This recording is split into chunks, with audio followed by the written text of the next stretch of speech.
ingin menyampaikan tentang sosialisasi budaya positif. Salam guru penggerak. Saya Cici Anggraini SPDI 1918 Tanah Merah. Di sini saya akan menjelaskan tentang disiplin positif dan nilai-nilai kebajikan universal. Sebelum kita masuki materi tersebut, saya akan meminta kepada Bapak Ibu untuk mengepalkan tangan dan membayangkan bahwa Bapak Ibu menyimpan sesuatu yang sangat berharga di kepalan tangan. Setelah itu Bapak Ibu nanti akan kepalan tangan tadi akan dibuka oleh teman dengan kekuatan yang sepenuhnya, dan kepalan tangan tadi terbuka tidak dengan teman yang memaksa untuk membuka kepalan tangan Bapak Ibu dulu. Di sini, jika kepalan tangan Bapak Ibu guru tidak bisa dibuka oleh teman, berarti Bapak Ibu guru adalah penguasa sepenuhnya untuk kontrol yang ada pada diri Bapak Ibu guru. Jadi kepalan tangan tadi membuktikan bahwa kontrol yang kita punya itu tidak bisa dipaksa oleh teman untuk berubah secara dengan keinginan teman. Jadi kontrol yang kita punya itu kita sendiri yang mengendalikannya. Menurut Dr. William Glasser, ada beberapa miskonsepsi dari kita tentang teori kontrol. Yang pertama, ilusi guru mengontrol murid. Kedua, ilusi bahwa semua penguatan positif, efektif dan bermanfaat. Yang ketiga, ilusi bahwa kritik dan membuat orang merasa bersalah dapat menguatkan karakter. Yang keempat, ilusi bahwa orang dewasa memiliki hak untuk memaksa. Paradigma stimulus, respon dan teori kontrol menurut Stephen R. Covey. Yang pertama, stimulus respon tentang dunia itu menurut pandangan dunia itu berbeda kontrolnya. Yang pertama, realitas atau kenyataan kebutuhan kita sama, tetapi di teori kontrol itu kebutuhan yang kita punya berbeda. Semua orang di stimulus respon, semua orang melihat hal yang sama, tetapi pada teori kontrol tentang dunia, setiap orang memiliki gambaran yang berbeda. Yang ketiga, kita mencoba mengubah orang agar berpandangan sama dengan kita, tetapi teori kontrolnya kita berusaha memahami pandangan orang lain tentang dunia. Keempat, perilaku buruk dilihat sebagai suatu kesalahan. Teori kontrolnya, semua perilaku memiliki tujuan. Orang lain bisa mengontrol saya, hanya Anda yang bisa mengontrol diri Anda sendiri. Pemaksaan ada pada saat bidukan gagal, kolaborasi dan konsekuensi menciptakan pilihan-pilihan baru. Model berpikir menang atau kalah, tapi kenyataan teori kontrolnya model berpikir menang. Berarti kontrolnya di sini kita beranggapan bahwa kita harus menang, tidak ada kalah. Disiplin di sini menurut Ki Hajar Dewantara dan Diana Gosen, disiplin sebagai bentuk kontrol diri, yaitu belajar untuk kontrol diri agar dapat mencapai suatu tujuan mulia. Tujuan mulia di sini mengacu pada nilai-nilai kebajikan atau prinsip-prinsip mulia yang dianut oleh seseorang. Nilai-nilai kebajikan yang universal sebagai pendidik, tujuan tetap sama, yaitu menciptakan anak-anak yang memiliki disiplin sehingga mereka bisa berperilaku dengan mengacu pada nilai kebajikan dan memiliki motivasi intrinsik. Maksud di sini motivasi intrinsik ini motivasi yang timbul dari dirinya sendiri, bukan faktor dari luar, yaitu ekstrinsik. Berarti di sini anak untuk mengembangkan bakat atau minat yang ada pada dirinya.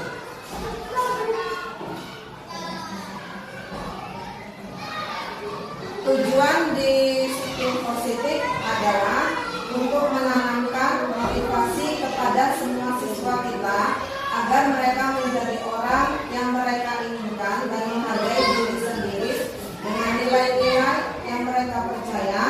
Motivasi berasal dari diri siswa, yaitu internal yang timbul pada dirinya sendiri sehingga akan berdampak ke jangka panjang dan tidak akan terpengaruh dengan adanya hukuman dan hadiah.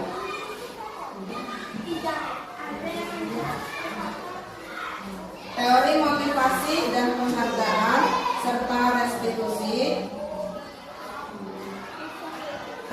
Untuk menghindari ketidaknyamanan, yang pertama 3 perilaku manusia. Yang pertama untuk menghindari ketidaknyamanan dan hukuman. Ini adalah tingkat terendah perilaku manusia. Biasanya orang memotivasi untuk menghindari hukuman atau ketidaknyamanan akan bertanya apa yang akan terjadi apabila selalu saya tidak melakukan. Motivasi ini bersifat eksternal. Biasanya ketidaknyamanan atau hukuman ini seringkali kita lakukan di sekolah. Pada anak yang tidak membuat PR, itu kita akan berikan hukuman atau sanksi. Yang kedua, untuk mendapatkan imbalan atau penghargaan dari orang lain. Tingkat motivasi yang pertama, orang berperilaku untuk mendapatkan imbalan. Jadi apa yang mereka lakukan atau anak lakukan itu hanya semata-mata mengharapkan imbalan atau penghargaan dari orang lain. Dengan motivasi ini akan bertanya apa yang akan saya dapatkan apabila saya melakukannya. Berarti segala sesuatu yang anak lakukan itu dia mengharapkan imbalan atau penghargaan. Sehingga timbul pertanyaan, apabila saya melakukannya saya mendapatkan apa, seperti itu. Yang ketiga, untuk menjadi orang yang mereka inginkan dan menghargai diri sendiri dengan nilai-nilai yang mereka percaya. Orang dengan motivasi ini akan bertanya, akan menjadi orang seperti apa apabila saya melakukan seperti sesuatu karena nilai-nilai yang mereka yakini dan hargai. Mereka melakukannya karena mereka ingin menjadi orang yang melakukan nilai-nilai yang mereka yakini tersebut. Hukuman, konsekuensi, dan restitusi dalam menjalankan peraturan ataupun keyakinan kelas atau sekolah. Ada suatu pelanggaran, tentunya sesuatu harus terjadi. Untuk itu kita perlu meninjau ulang tindakan penegakan peraturan atau keyakinan kelas atau sekolah kita selama ini. Tindakan terhadap suatu pelanggaran umumnya berbentuk hukuman atau konsekuensi. Dalam modul ini diperkenalkan program disiplin positif yang dinamakan restitusi. Biasa kalau kita penerapan di kelas itu kebanyakan hukuman atau konsekuensi. Di sini ada identitas gagal dan identitas sukses. Identitas gagal itu adalah hukuman, sedangkan identitas yang sukses itu tentang disiplin positif tadi, itu konsekuensi dan restitusi. Hukuman ini bisa membuat anak trauma pada kedepannya karena dia merasa takut dengan apa yang mereka lakukan dengan diadakannya hukuman. Tapi konsekuensi ini sudah tidak lagi seperti hukuman, tapi kita sepakati bersama. Jadi di sini yang lebih untuk ke depan yaitu restitusi, di mana restitusi ini sepertinya kita bisa membuat anak untuk motivasi ke depan dalam belajar dengan mendapatkan yang namanya hukuman.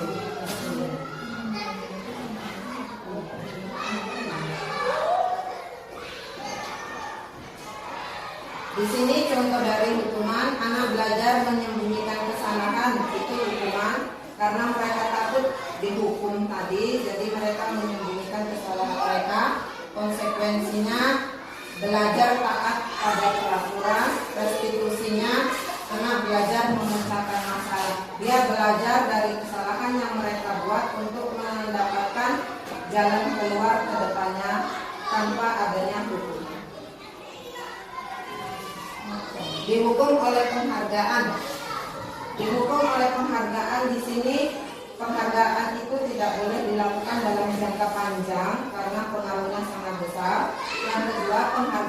tidak efektif. Yang ketiga, penghargaan itu merusak hubungan. Yang keempat, penghargaan itu mendukung. Penghargaan itu maksudnya di sini jika dilakukan dalam jangka panjang, anak akan berpikir bahwa semua yang mereka lakukan itu akan mendapatkan penghargaan. Jadi untuk perubahan diri pada anak, untuk memotivasi dia belajar, dia akan mengharapkan yang namanya penghargaan atau imbalan tadi yang keluar dari luar diri dia, tapi tidak timbul pada diri dia. Penghargaan merusak hubungan, ini maksudnya adalah teman akan merasa iri dengan anak yang mendapatkan penghargaan, sehingga untuk anak yang mendapat penghargaan itu merasa suatu kebanggaan, tapi untuk anak yang tidak mendapat penghargaan itu akan menimbulkan rasa dendam untuk anak yang mendapatkan penghargaan. Jadi itu yang dibilang penghargaan merusak hubungan. Restitusi, sebuah pendekatan untuk menciptakan disiplin positif. Di sini restitusi itu proses menciptakan kondisi bagi murid untuk memperbaiki kesalahan mereka, sehingga mereka bisa kembali kepada kelompok mereka dengan karakter yang lebih kuat. Menurut Gosling tahun 2004, restitusi yang pertama, restitusi bukan untuk menebus kesalahan, namun untuk belajar dari kesalahan. Yang kedua, restitusi itu memperbaiki hubungan. Yang ketiga, restitusi adalah tawaran bukan paksaan. Yang keempat, restitusi menuntut untuk melihat ke dalam diri. Yang kelima, restitusi mencari kebutuhan dasar yang mendasari tindakan. Yang keenam, restitusi diri adalah hal yang paling baik. Yang ketujuh, restitusi fokus pada karakter bukan pada tindakan. Yang kedelapan, restitusi fokus pada solusi. 9, restitusi mengembalikan murid yang salah pada kelompoknya. Di sini ada 5 kebutuhan dasar manusia dan dunia berpolitik. Yang pertama yaitu bertahan hidup, kasih sayang dan rasa diterima, penguasaan dan kebebasan, serta kesenangan.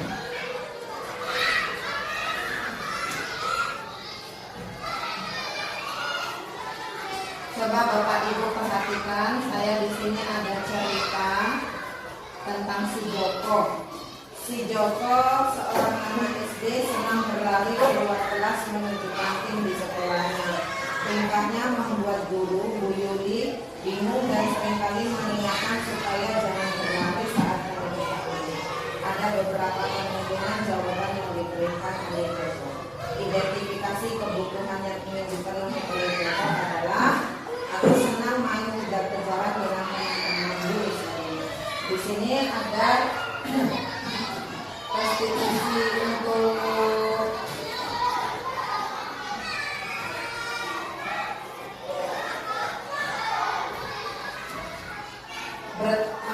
kebutuhan dasar manusianya, yaitu kesenangan, cinta dan kasih sayang, penguasaan, dan kebebasan. Menurut Bapak Ibu, dari cerita si Joko ini, Joko membutuhkan yang namanya kesenangan, cinta dan kasih sayang, penguasaan atau kebebasan.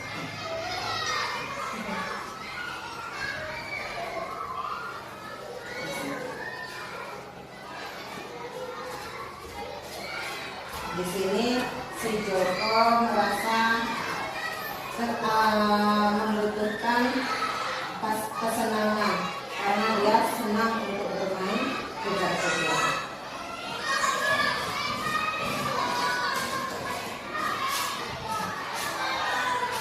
Nah, keyakinan kelas. Mengapa keyakinan kelas? Mengapa tidak peraturan kelas saja? Di sini nilai-nilai atau kesehatan inilah yang kita sebut sebagai suatu keyakinan. Nilai-nilai kebajikan universal yang disepakati secara tersurat dan tersurat, lepas dari latar belakang suku, negara, bahasa maupun agama. Nilai kebajikan bahwa menekankan pada keyakinan seseorang akan lebih memotivasi seseorang dari dalam. Seseorang akan lebih tergerak dan bersemangat untuk menjalankan keyakinannya daripada hanya sekedar mengikuti serangkaian peraturan tertulis tanpa makna. Keyakinan kelas ini dibuat berdasarkan anak masing-masing, apa yang mereka inginkan untuk keyakinan kelas mereka. Berarti yang timbul dari diri dia sendiri tanpa ada paksaan dari luar. Mereka yang membuat sendiri dan mereka yang menginginkan dan mereka yang bertanggung jawab untuk melaksanakannya.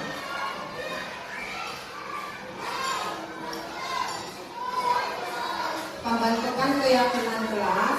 Yang pertama, keyakinan kelas bersifat lebih abstrak, nyata daripada peraturan yang lebih rinci dan konkret. Keyakinan kelas berupa pernyataan universal. Tidak, pernyataan keyakinan kelas senantiasa dibuat dalam bentuk positif. Keyakinan kelas hendaknya tidak terlalu banyak sehingga menjadi benar dan adil. Keyakinan kelas sebaiknya sesuatu yang diterapkan di lingkungan tersebut, di lingkungan sekolah saja yang umum kita lakukan setiap hari. Semua warga kelas hendaknya ikut berkontribusi dalam pembuatan keyakinan kelas lewat kegiatan surat pendapat. Yang terakhir, bersedia meninjau kembali keyakinan kelas dari waktu ke waktu. Sebaiknya keyakinan kelas ini kita buat ya Bapak Ibu, soalnya kita tentang tanggung jawab anak di dalam kelas mereka masing-masing. Selama ini kan kita membuat yang namanya peraturan. Kalau peraturan tidak ditaati pasti mendapatkan hukuman. Tapi kalau keyakinan kelas ini tidak, karena ini timbul dari diri mereka sendiri. Ini contoh keyakinan kelas yang saya buat. Yang pertama, berdoa dan ucapkan salam sebelum belajar dan sesudah belajar. Yang kedua, selalu bersikap baik. Yang ketiga, menghargai jika ada yang berbicara. Yang keempat, tidak ada persaingan. Di sini tidak ada persaingan, berarti semuanya kita di sini belajar dan tidak mencari siapa yang unggul. Yang kelima, selalu memberikan senyuman kepada semua warga sekolah, termasuk kepada Bapak Ibu guru dan teman-teman yang ada di sini.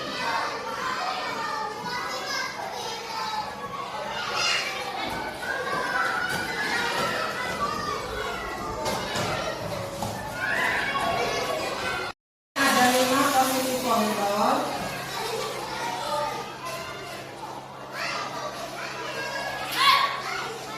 Yang pertama, penghukum, di mana penghukum ini seseorang penghukum bisa menggunakan hukuman fisik maupun verbal. Orang-orang yang menjalankan posisi penghukum senantiasa mengatakan bahwa sekolah memerlukan sistem atau alat yang dapat lebih menekan murid lebih dalam lagi. Di sini penghukum biasanya ini meninggalkan trauma untuk anak didiknya. Pembuat merasa bersalah pada posisi ini biasanya guru akan bersuara lebih lembut. Pembuat merasa bersalah akan menggunakan keheningan yang membuat orang lain merasa tidak nyaman, bersalah atau rendah diri. Di sini contoh kalimatnya, itu sangat kecewa sekali dengan kalimat. Berapa kali baca kalimat harus memberitahukan ya. Di posisi ini murid akan memiliki penilaian diri yang buruk tentang diri mereka. Ini bisa menjatuhkan mental anak kalau di pembuat merasa karena dia merasa mengecewakan orang lain, merasa tidak berharga untuk orang lain dan orang-orang yang disayangi. Teman, di sini guru harus berposisi untuk anak didiknya sebagai teman tanpa menyakiti murid, namun akan tetapi berupaya mengontrol murid melalui perasaan. Posisi teman pada guru bisa negatif ataupun positif. Di sini kita bisa menjadi teman mereka, tapi dengan adanya juga batasan antara guru dan murid. Positif di sini berupa hubungan baik yang terjalin antara guru dan guru. Guru di posisi teman menggunakan hubungan baik dan untuk mendengarkan atau sekedar tempat curhat untuk anak didik. tentang pelajaran atau yang selanjutnya memantau berarti mengawasi pada saat kita bertanggung jawab atas perilaku orang-orang yang kita awasi. Posisi pemantau berdasarkan pada peraturan dan konsekuensi dengan menggunakan sanksi atau konsekuensi. Pemantau di sini berbeda dengan hukuman. Hukuman ini kita yang menentukan dan kita yang memberikan apa itu hukuman yang harus dilakukan. Tapi kalau pemantau ini konsekuensi. Misalnya sebelum kita memberikan tugas, kita berikan kepada anak, jika kamu tidak mengerjakan besok apa yang harus kamu lakukan jika kamu tidak mengumpulkan tugas. Itu kan sudah konsekuensi yang kita sepakati bersama.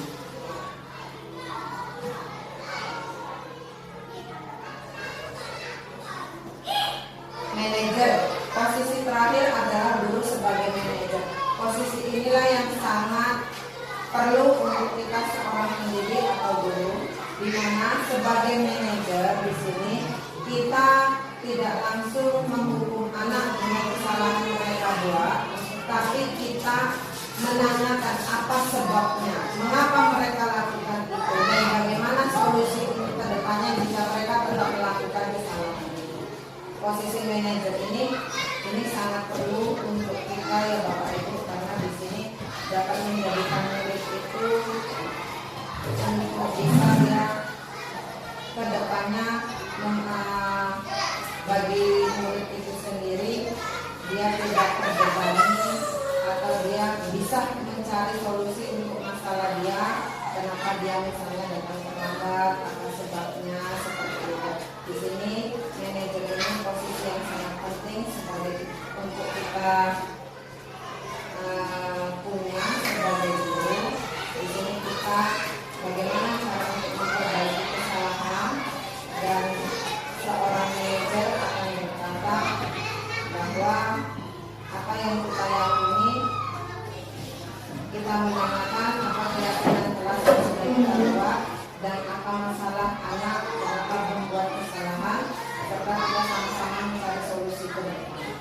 Tugas seorang manajer bukan untuk mengatur perilaku seseorang, kita hanya membimbing murid untuk dapat mengatur dirinya, dan seorang manajer bukannya memisahkan murid dari kelompoknya, tetapi untuk mengembalikan murid ke kelompoknya dengan lebih baik dan kuat lagi.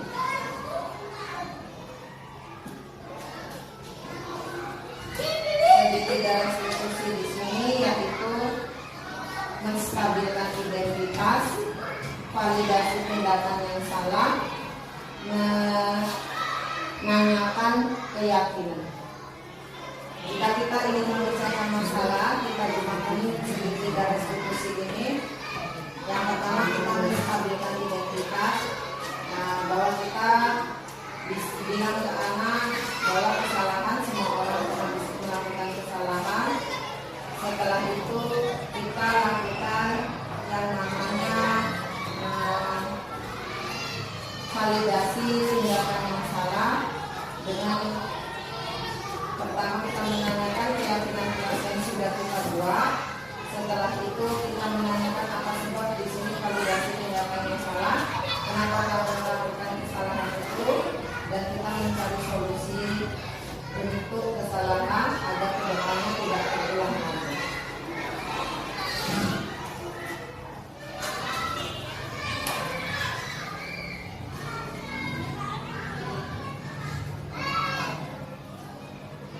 Di segitiga restitusi ini itu tindakan kita sebagai manajer di sini, Pak. Ya Bapak Ibu, karena di sini kita tidak ada menghukum anak, tetapi kita berusaha untuk memecahkan masalah anak agar kedepannya anak tadi tidak merasa terhukum dan tidak merasa terbebani dengan apa yang mereka buat, dan mereka berusaha untuk memperbaiki dirinya ke depannya untuk lebih bagus lagi dan tidak mengulangi kesalahan yang mereka buat. Mungkin di sini untuk anak-anak kita di sini luar biasa tingkahnya dan bermanfaat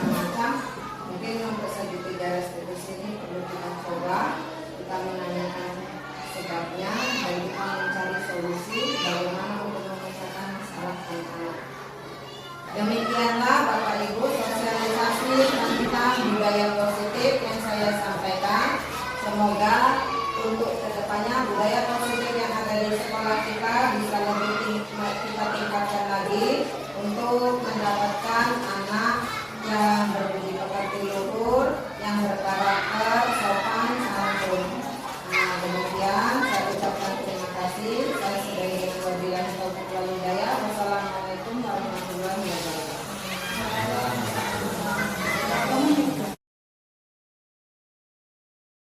Baik anak-anak, hari ini Ibu akan menuntun kalian kita membuat keyakinan kelas. Apa itu keyakinan kelas? Keyakinan kelas adalah nilai-nilai kebajikan, ya, nilai-nilai kebaikan yang bersifat disiplin positif yang harus kita terapkan dalam kehidupan sehari-hari. Di mana keyakinan kelas itu dibuat oleh semua siswa, ya, oleh semua siswa yang timbul dari diri siswa itu sendiri dan bertujuan agar siswa bertanggung jawab, ya, bertanggung jawab dalam melaksanakan atau bertanggung jawab di dalam kelasnya. Keyakinan kelas di sini itu kamu yang membuat dan kamu nanti yang bertanggung jawab untuk mematuhinya. Paham semua? Paham, Bu. Keyakinan kelas itu adalah bersifat disiplin positif. Anak Ibu menginginkan apa? Apakah datang tepat waktu? Apakah piket kelas setiap hari, disiplin, sopan, santun, seperti itu. Mengerjakan tugas, itu anak Ibu yang memikirkannya dan anak Ibu nanti akan menulisnya pada kertas yang Ibu pegang ini. Ya, kamu tuliskan satu keinginan kamu atau satu keyakinan kelas yang kamu buat pada kertas kecil ini, lalu kita akan tempelkan di kertas yang hitam ada pada dinding. Ya, setelah itu, setelah semua nanti menempel, kita akan memilih 5 keyakinan kelas yang nantinya 5 keyakinan kelas itu akan kamu penuhi dan kamu bertanggung jawab, ya, untuk mengikuti keyakinan kelas yang sudah kita buat. Paham semuanya? Paham, Bu. Silakan tulis keyakinan kelasnya pada kertas ini ya. Ingat yang ada lem tempelannya itu nanti ditempelkan di kertas yang warna hitam. Silakan tulis keyakinan kelas yang ingin kamu buat untuk kelas 6.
Dari kesepakatan kelas yang sudah kamu tulis, kita akan pilih 5. Ya, yang pertama Ibu ambil di sini datang tepat waktu. Ya, berarti datang tepat waktu Ibu ambil, sopan kepada guru.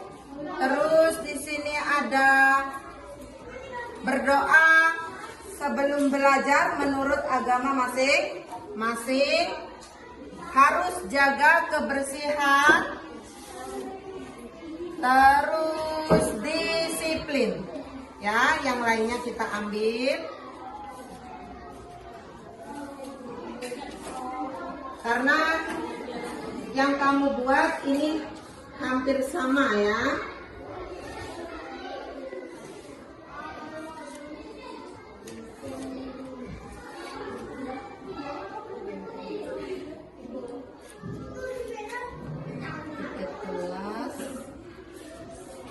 Nih, ya. Ini kesepakatan kelas yang kita sepakati ya.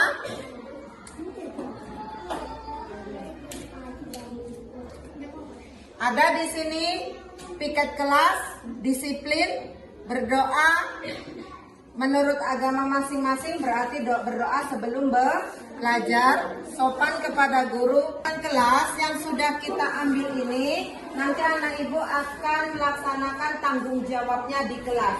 Bisa? Setuju dengan keyakinan kelas yang 5 sudah kita buat? Jika setuju, anak ibu silakan maju satu-satu untuk penandatanganan keyakinan kelas yang sudah kita buat. Berarti kita setuju dengan keyakinan kelas yang sudah kita buat. Silakan. Yuk, siapa? Ini.